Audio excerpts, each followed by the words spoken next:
Welcome to Revelation Unraveled. I'm your host, William Tapley, also known as the third eagle of the apocalypse and the co-prophet of the end times. On today's program, I want to answer the four most frequently asked questions about the millennium. Who will survive into the millennium? Will people still sin during the millennium? Will Jesus Christ reign in person during the millennium? And how long does the millennium last? But first I want to respond to the false prophets who claim there will be no millennium. I recommend that they read the Olivet Discourse, or Daniel, or St. John's book of Revelation. In Revelation, St. John refers to the millennium 8 times, 6 times as a 1,000-year reign of peace, and twice as the first resurrection. 8, of course, is the biblical number for new beginnings. Now let's look at Scripture and see where we find the millennium. Now in the end-time chapters of Revelation, that is numbers 6 through 20, St. John refers to 4 groups of blesseds. These 4 blesseds are the 4 groups who will reign during the millennium. In chapter 14, verse 13, St. John writes, "Blessed are the dead who die in the Lord. From henceforth they rest from their labors." If you understand St. John's cryptogram, you know that from henceforth means during the second half of the Great Tribulation. Those who are martyred in the first half of the tribulation will not be graced. Not even Enoch and Elijah will survive into the 1,000-year reign of peace. In chapter 16, verse 15, St. John writes, "Blessed is he that watches and keeps his garments, lest he walk naked and they see his shame." This group refers to the protected Catholics, who must watch and keep eternal vigilance because they are hiding in the desert away from the Antichrist. In chapter 19, verse 9, St. John writes, "Blessed are they who are called to the marriage supper of the Lamb." Now this particular group are the raptured Protestants, who will be raptured into heaven out of the tribulation period. In chapter 20, verse 6, St. John writes, "Blessed and holy is he that has part in this first resurrection. In these the second death has no power, but they shall be priests of God and of Christ."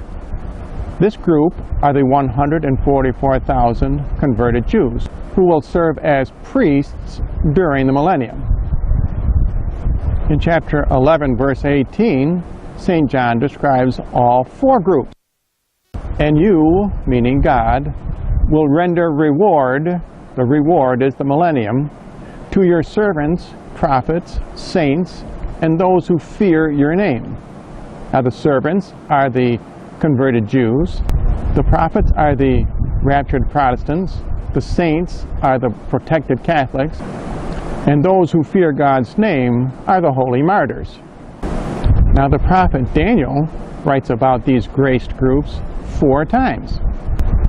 In chapter number 3, King Nebuchadnezzar sees 4 individuals in the fiery furnace: Shadrach, Meshach, and Abednego, and one who looks like the Son of Man.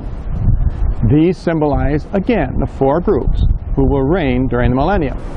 In chapter 5 of Daniel, at Balthasar's profane banquet, he sees 3 words written on the wall: Mene, Tekel, and Parsin. Those represent the raptured Protestants, the protected Catholics, and the holy martyrs. 3 of the 4 groups who will reign with Jesus during the millennium. In chapter 11, Daniel also refers to 3 of the 4 groups who will reign during the millennium, when he says that Edom, Moab, and Ammon will escape the Antichrist. Those 3 neighborhoods in Jordan symbolize the raptured Protestants, the protected Catholics, and the converted Jews. In Daniel chapter number 12, he writes about all 4 groups. "At that time shall Michael rise up, who stands for your people." Your people are Daniel's people, and that is the converted Jews. In verse number 2, "And many of those that sleep in the dust." That refers to the holy martyrs. In verse number 3, but they that are wise. They that are wise refer to the raptured Protestants. And verse number 7, to scatter the power of the holy people. The holy people refer to the protected Catholics. All four groups who will reign with Christ during the millennium. In the Olivet Discourse, Jesus refers to these privileged groups several times. Let's look at chapter 24 in St. Matthew, verse 31. He shall send his angels with a great sound of trumpet, and they shall gather his elect from the four winds, from one end of heaven to the other. Now this is not one group. Those he gathers from the four winds refer to the protected Catholics who are hiding out in the desert. Those he gathered from one end of heaven to the other end of heaven refer to two more groups. Those who are attending the marriage supper of the Lamb, the raptured Protestants, and the holy martyrs. Now we've answered the question of who will reign during the millennium, but we have several more to answer. Will people still be able to sin? Will Jesus reign in person? And exactly how long is the millennium? The answers to these questions can be found in the parable of the talents. The parable of the talents is a story about the millennium. Let's look at Matthew chapter 25, verse 14. For the kingdom of heaven is like a man traveling into a far country. The man symbolizes Jesus. The far country is heaven. Who called his servants and delivered to them his goods. Before Jesus goes to heaven, he will give his servants their talents. But how soon does he go back to heaven? In verse 15, Jesus says, and to one he gave 5 talents, to another 2, and to another 1, and straightway he took his journey. That means that Jesus goes back to heaven immediately. He does not reign during the millennium in person. This is very important to understand from the parable of the talents. The next question is, how long is the millennium? In other words, how long will Jesus be gone? And Jesus says, after a long time, the Lord of those servants returned and reckoned with them.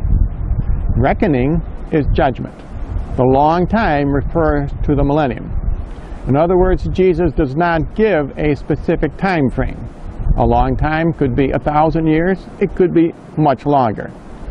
All we know is that Jesus simply says, a long time. The next question is, will people still be able to sin? Let's see what Jesus says to the wicked servant. You wicked and slothful servant, cast the unprofitable servants into the outer darkness, where there will be weeping and gnashing of teeth. Obviously, people still will be able to sin during the millennium. In today's perverted society, we may find it hard to believe that people would go to hell just for being slothful. But remember, those who survive into the millennium are the cream of the crop. And Jesus said to those to whom much has been given, much will be expected. Thus, in conclusion, we find there will be 144,000 raptured Protestants, 144,000 converted Jews, and 144,000 holy martyrs who will survive into the millennium. St. John does not enumerate the number of protected Catholics, but all 4 groups will receive the tremendous grace of living during the reign of peace. Remember, the 7 years of tribulation, which are almost upon us, are like a final exam. Those who pass this final exam will qualify for the millennium. Remember, Jesus said that the 7 years of tribulation will be the worst in the entire history of mankind, before or since. Now, if you would like more information about the end times, simply write to the address you see on your screen.